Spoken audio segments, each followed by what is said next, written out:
It was a small, fluorescent-lit room in the university's communication department, all sharp-edged modern furniture, the smell of old copier toner clinging to the air. I sat on the hard plastic chair, knuckles white around the edge, my proposal, a documentary on forgotten street musicians of Curitiba, placed neatly atop the table.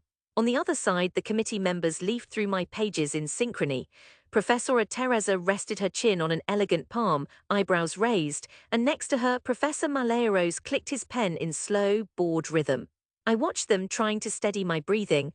The room felt colder than the corridor outside, even though the sun had been shining on the quad. Whatever hope I'd carried here was getting smaller as their silence grew. Finally, Malheiros looked up. He didn't even try to soften his voice. Maria, your proposal lacks both scope and academic novelty. Street musicians, we prefer students focusing on subjects more substantial. This is veering close to fantasy. I tried to hold his gaze, but his eyes slid over me like I wasn't really there. Teresa's lips twisted into a delicate smile. It's ambitious, Maria, she said, but perhaps you could do a standard feature on media ethics. Or advertising, something solid. People need to make a living, you know. I believe this story matters, I replied, my voice barely hiding the tremor beneath. These musicians are part of our city's life, but no one sees them. I want to show. Maleros cut in, you're too passionate for your own good. This isn't the place for dreams, rejected. Apply again next year if you reconsider your approach. My hands shook as I collected my proposal, the sting lingering as I left the room. Behind me, their low voices trailed out the closing door. In the corridor, fluorescent lights buzzed overhead, and I felt suddenly deeply alone. In the months that followed, the rejection cemented itself in more ways than one. It seeped into my interactions at home. My father hardly spoke at dinner anymore, and when he did, it was to offer a parade of alternatives to the word documentary. I could teach, he said. I could find work in real television, editing reality shows or newscasts. My mother, brow furrowed, brought me job openings for secretarial work at local firms. At Sunday lunch, extended family crowded the table with noise and opinions, my aunts and uncles sipping Garanar with their stroganoff and rice. I tried to disappear between the cacophony of plates, but inevitably someone would ask, always with that slight upward curl of the lips, what was I up to these days, now that the university bigwigs had given their verdict? Maria's still chasing dreams with her little camera, Uncle Paulo would say to a round of stifled laughter. My cousin Fernanda, studying law, leaned in so only I could hear. You really think that's going to work out, Prima? Mom says you're wasting your time, everyone's saying so. I felt the words like cold water down my neck. At night, lying on my childhood mattress, staring at the cracked plaster shapes on my ceiling, fear pressed on my chest. What if they were right? What if I was ridiculous?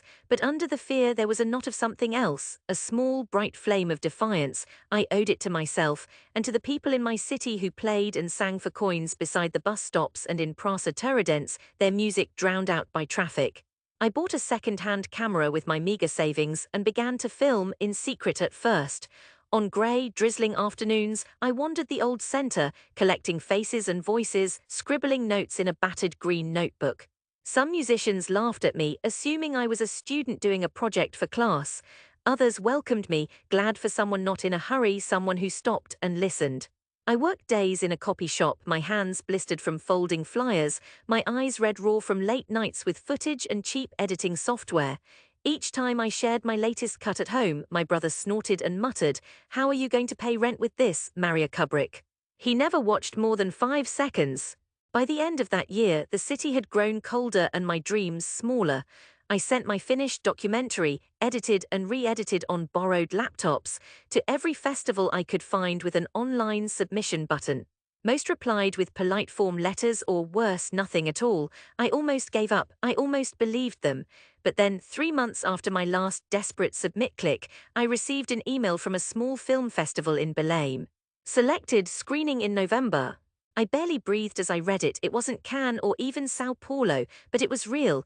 I called my best friend Mariana, trampling over her groggy oi with a rain of words. She screamed so loud her mother appeared on the call, demanding to know what was wrong. I packed a tiny bag and scraped together the bus fare north. Belém shimmered with heat and humidity, everything vibrant and strange. The screening room was hardly more glamorous than a public library, plastic chairs, a borrowed projector, but my name was on the schedule, and when the lights went down and my film flickered onto the white wall, I felt something shift deep inside. Afterwards, an old woman with a thick Amazon accent grabbed my hand. Her son, she said, played guitar for tourists at the river market. No one ever looks at people like us, she told me, tears in her eyes. Now maybe they will. It wasn't much, but it was enough. I came back to Curitiba to more copy shop days, my festival program rolled up in my bag, carefully smoothed and read in secret. Months passed. I kept filming, kept editing. Someone recommended my work for a little grant. I got it. The next film was easier, the nerves still raw, the money still scarce, but bit by bit the shots got steadier, the sound better. I learned to talk to strangers, to ask for stories. I learned to edit with two hands at once, drinking black coffee, the world blurring into cuts and clips. Other acceptances came, tiny screenings, a mention in a local arts magazine. Little by little, the city felt less like a wall pressing in, and more like a place I could shape, even if only in pixels and frames. Still, my family didn't change. After dinner, my parents watched the news in silence, my brother scrolled on his phone, and when any rebroadcaster featured a short segment on local talent, no one mentioned my name. Sometimes I almost wanted to leave for good. But something, pride perhaps, or bitterness, kept me rooted. 7 years passed. I was working on my third big project now, a documentary about soccer's forgotten heroines in Brazil. I interviewed former players in kitchens and stadium basements. I drank sweet, lukewarm coffee at bus stops at dawn, listening to women tell me about matches in the rain, about cheers and injuries, and what it felt like to want something nobody else could see. The project ballooned, funding from a bigger arts foundation, and then, astonishingly, an email from a streaming platform. They wanted to buy the finished doc. They wanted, my hands shook as I read the offer, to feature it in their Brazil Now collection, subtitled in 5 languages. I signed the papers with sweaty palms, thinking of Professora Teresa's cool smile, of my cousin's half-whispered doubts. When the project was done, I stood in the old Teatro de Reitoria, chosen for the local premiere, and watched the crowd filter in. In the lobby, posters shivered in the draft. Light spilled through high windows onto the stone floor. I noticed a few faces, people from City Hall, some journalists, 2 of the former players hugging in the foyer. But what caught my eye, what made my pulse thud in my ears, were my family members, clustered by the door with expressions like they'd wandered in by accident. My mother's hand tightened on my father's arm. My cousin Fernanda whispered into her mother's shoulder. I tried to meet my father's eyes just for a second. He looked away, as if eager to study a potted palm on the edge of the lobby.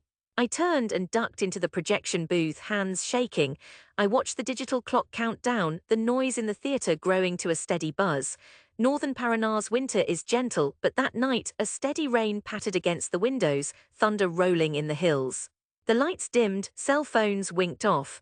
The first image shone on the screen, a woman tying up her battered soccer cleats, the scrape of the laces, the soft click of the door.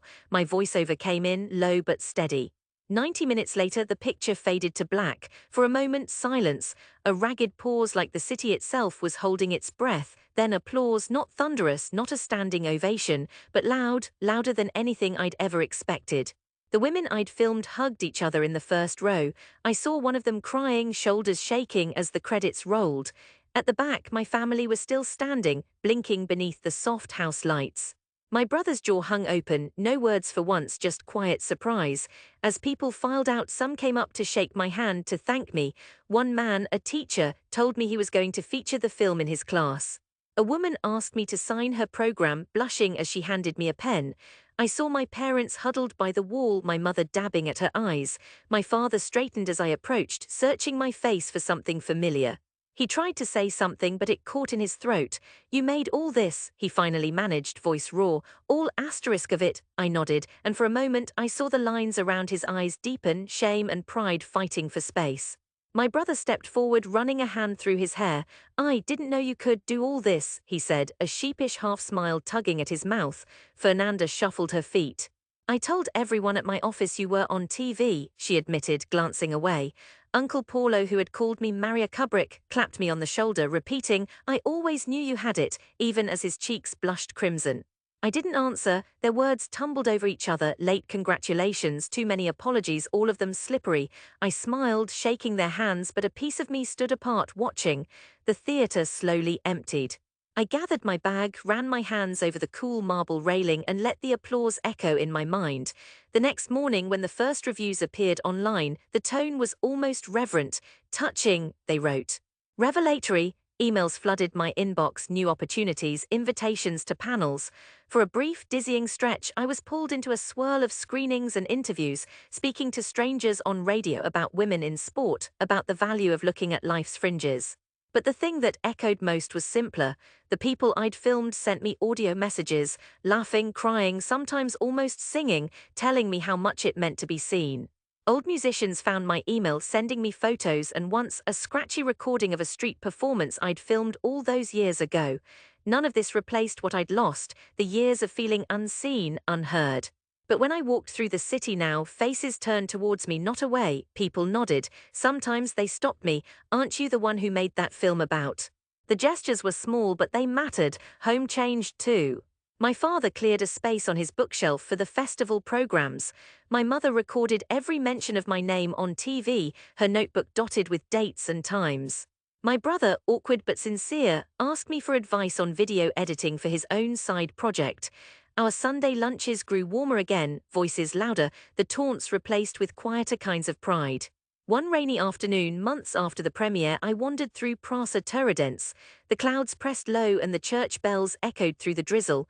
I found Vicent tuning his battered guitar beneath the stone arch, one of the first musicians I'd filmed, his beard grayer now but eyes just as bright. He squinted at me, barely pausing his song. "Our famous filmmaker returns," he called out, grinning. I laughed. "Will you play that song for me again, Vicent?" He strummed a gentle tune, slow and soft. I listened, sinking onto a cold bench, letting the city's noises fill me up. For the first time, I felt settled in my own skin. Everything they'd called ridiculous, every long night, every whisper behind my back, every rejection, had delivered me here. Not to fame or fortune, but to recognition, to something real. As the rain eased, I promised myself I would not forget these streets, these faces, this chilly, generous city. The circle was closed, but the story went on, as long as there were dreams to chase and music playing in the rain. And if sometimes I still felt the old fear pressing on my heart, I let it sit beside the defiance, a companion, not an enemy. Proof, after all, that I was still reaching, still alive.